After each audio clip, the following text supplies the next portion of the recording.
Welcome again friends. આજે આપણે standard 12થનું general સ્ટ્રીમનું જે ઇંગ્લિશનું યુનિટ ટેસ્ટનું પેપર છે એનું સોલ્યુશન જોઈશું. મિત્રો, ટોટલ 23 ક્વેશ્ચન યુનિટ ટેસ્ટ પેપરમાં આપેલા છે અને એમાં કેટલાક ઓપ્શનલ ક્વેશ્ચન પણ છે અને તમને લોંગ રાઇટિંગના પણ ક્વેશ્ચન શોર્ટ નોટ તરીકે આપેલો છે. મિત્રો, સેક્શન એની વાત કરીએ તો સેક્શન એમાં ફર્સ્ટ ક્વેશ્ચન છે, write whether the following sentences are true or false. પહેલું આપ્યું છે, Walt studied cartooning in New York. તો મિત્રો, આ વાક્ય છે એ ખોટું છે. કેમ? કારણ કે આ વાક્યમાં શું છે કે Walt studied cartooning in New York નહીં, પરંતુ શું આવે? શિકાગો આવે. Your emotions have barred the way of your inner information store. આ વાક્ય છે એ સાચું છે. કારણ કે મિત્રો, આ થર્ડ યુનિટનું સેન્ટેન્સ છે મેનેજ યોર સ્ટ્રેસમાંથી. થર્ડ છે, get out in nature and walk. આ વાક્ય પણ સાચું છે કે કુદરત નેચરમાં ચાલો. બીજો ક્વેશ્ચન છે, find out and write the nearest meaning virtues of performance. આપણે સેકન્ડ યુનિટમાં જોયું તો એના જવાબમાં મિત્રો આવશે એક્સેપ્શનલ. વર્ચ્યુસો એટલે એક્સ્ટ્રા ઓર્ડિનરી, અજોડ કંઈ હોય જ નહીં એવું. સેકન્ડ પોએમનો વર્ડ છે કીઝ. કીઝ એમાં આવશે સ્ટોપ્ડ. અને થર્ડ છે રેશનલ. રેશનલ એટલે લોજિકલ. એવો સિમિલર વર્ડ્સ ત્યાં આગળ થશે. નેક્સ્ટ છે, select the most appropriate language function from the bracket and write them against the given sentences.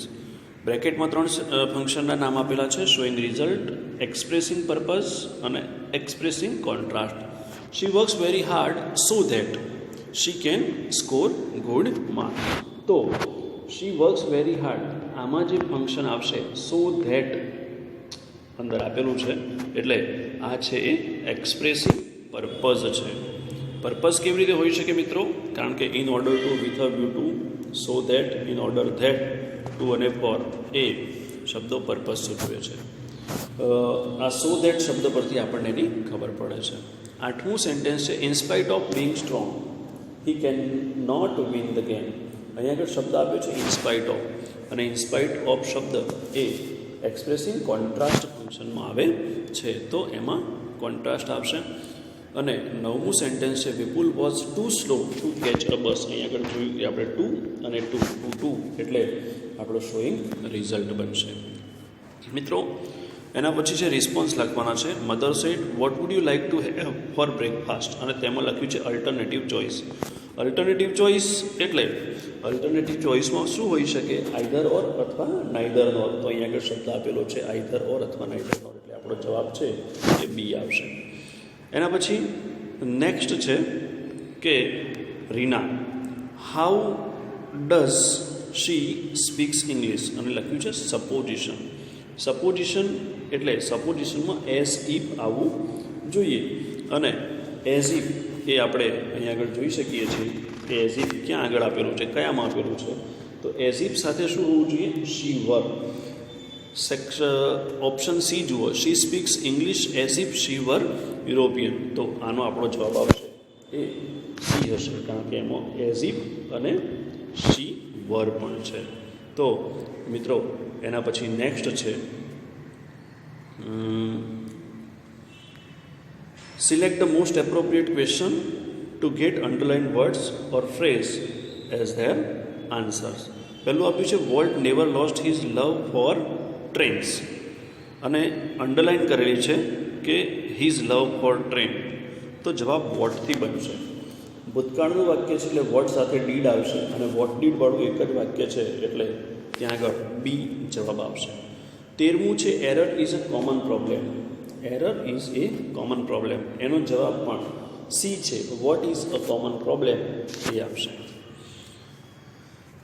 Next છે એક્સ્ટ્રેક્ટ્સ પરથી ક્વેશ્ચન્સ છે. Read the extracts and answer the question. I met him in the station.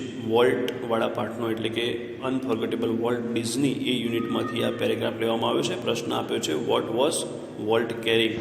તો તો first line તમે જોઈ શકો છો, ત્યાં આગળ લખ્યું છે હી વોઝ કેરિંગ, પણ આપણે હીની જગ્યાએ શું લખવાનું છે? હીની જગ્યાએ આપણે વોલ્ટ લખવું પડશે, કારણ કે પ્રશ્નમાં વોલ્ટ લખેલું છે, એટલે હીની જગ્યાએ Walt was carrying a cheap suitcase, બરાબર?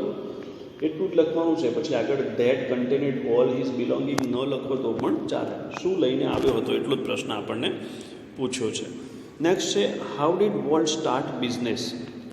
અહીંયા આગળ લખ્યું છે વી બોરોવડ. સેકન્ડ લાઇનમાં તમે જોઈ શકો છો કે we borrowed $500 from my uncle. એટલે આપણે એવું લખવાનું કે Walt borrowed $500 from his uncle and started a cartoon series. વાત પૂરી થઈ ગઈ. Called Alice in Cartoonland. એટલે સુધી લખી દેવાનું. પણ વીની જગ્યાએ વોલ્ટ અને માયની જગ્યાએ હિઝ. નેક્સ્ટ ક્વેશ્ચન છે રબ યોર બોથ હેન્ડ્સ વાળો પેરેગ્રાફ, જે મેનેજ યોર સ્ટ્રેસમાંથી છે, સ્ટ્રેસ કંટ્રોલ એક્સરસાઇઝમાંથી. Write similar meaning of stomach. તો સ્ટમચનો સિમિલર મિનિંગ થાય છે પેટ. સ્ટમચ એટલે પેટ, તો એના મિનિંગ થાય છે બેલી.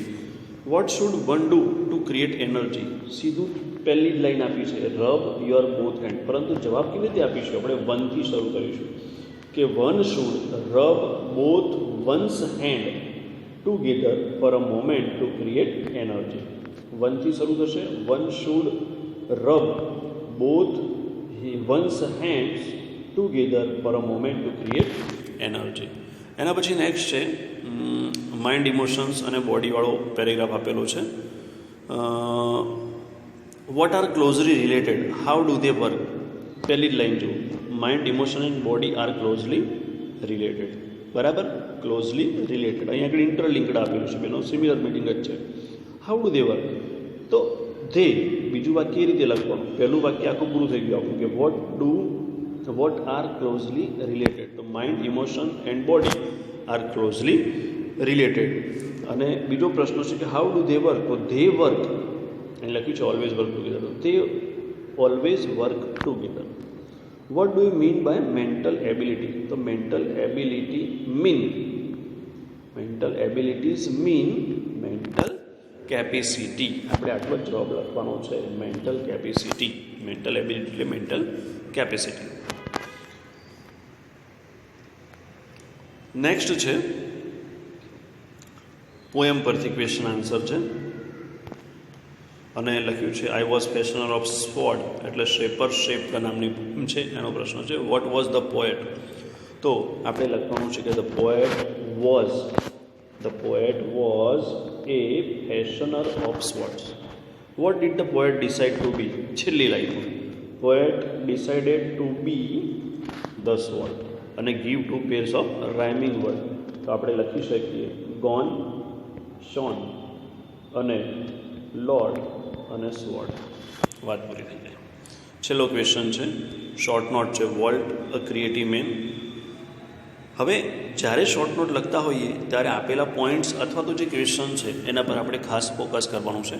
હુ વોઝ વોલ્ટ ડિઝની, એના વિશે લખવાનું છે. What did he study. તો આપણને ખબર છે કે he studied cartooning in Chicago. Where and when did he decide to try his luck. તો at the age of 21 he decided to try his luck in Hollywood. Who helped him by money.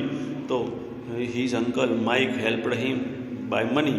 He gave him અથવા તો Walt borrowed $500 from his uncle and started his business. Describe his cartoon series. તો એની first cartoon series લખવાની કે he started first cartoon series Alice in Cartoonland. Second લખવાની ઓસ્વાલ્ડ the rabbit. અને third જે Mickey માઉસને એને સર્જન કર્યું તે. Which was the most popular. તો મિકી માઉસ મોસ્ટ પોપ્યુલર હતી એના વિશે આપણે લખવાનું કે મિકી માઉસ કેવી રીતે મોસ્ટ પોપ્યુલર હતી. અને when did he open Disneyland. તો જુલાઈ 1955માં એને ડિઝનીલેન્ડને ઓપન કર્યું છે. અને how was the reaction of people. તો million of people flock to see his unique creation of fertile imagination. એ પ્રમાણે લખી શકાય. બીજી સ્ટ્રેસ કંટ્રોલ એક્સરસાઇઝ છે. What is short meditation. Short મેડિટેશનની એક્સરસાઇઝ આપણે શીખ્યા છીએ. How will you provide enough oxygen in your brain. Enough oxygen કેવી રીતે આપણા બ્રેઇનને આપણે પહોંચાડી શકીએ. ઓક્સિજન હીટ આપવાની છે આપણે. ઓક્સિજન હીટ આપીએ એટલે શું થાય કે ઓક્સિજન મગજ સુધી પહોંચે. પેટમાં ઓક્સિજન ભરવાનું છે. એ એક્સરસાઇઝમાં આપણે શીખ્યા છે. What do you get when your brain gets oxygen heat. Oxygen heat મળે એટલે પેલું સેરેબ્રોસ્પાઇનલ ફ્લુઇડ છે માઇન્ડમાં ફરતું થાય, સર્ક્યુલેટ કરતું થાય, એ વસ્તુ છે.